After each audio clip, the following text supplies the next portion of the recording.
In the United States, women represent 7% of adults in prisons and 15% of adults in jails.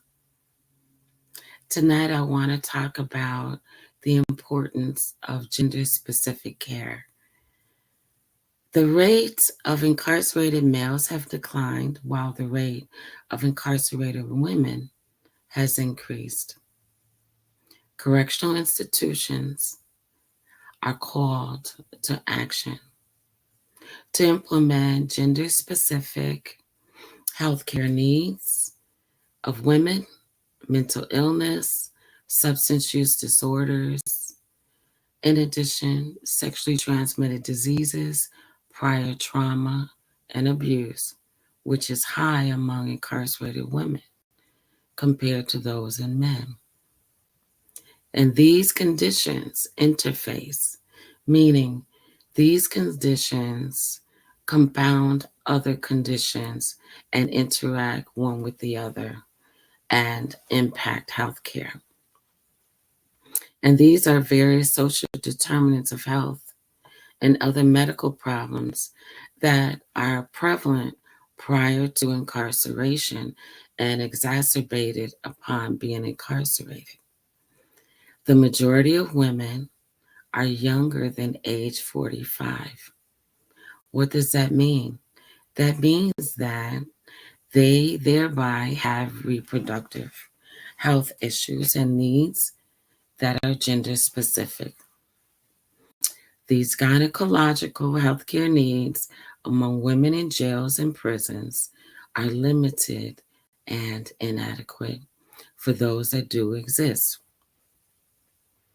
Women in correctional facilities have high rates of substance use abuse and substance use disorders and mental illness that was most often untreated or treated inadequately prior to prison or jail while in the community.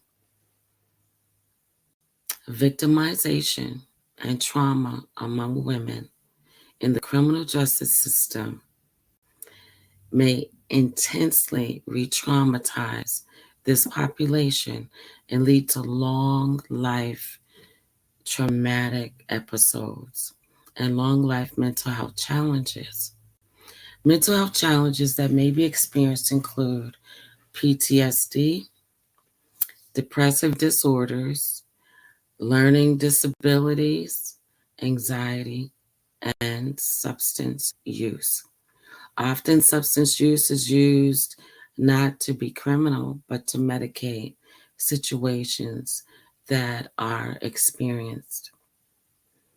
So, the call to action includes testing, evidence based assessments and screenings, not only for physical but behavioral health conditions, and substance use history and traumatic histories are essential to identifying appropriate and quality treatment, as well as resources for incarcerated women.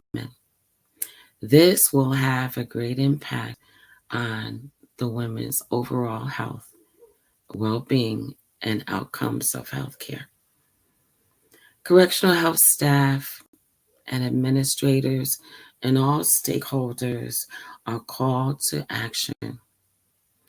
I ask that they receive training in trauma-informed care, do appropriate referrals.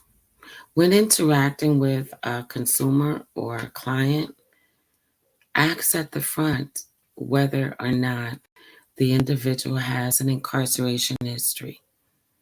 That way, their needs will be appropriately met.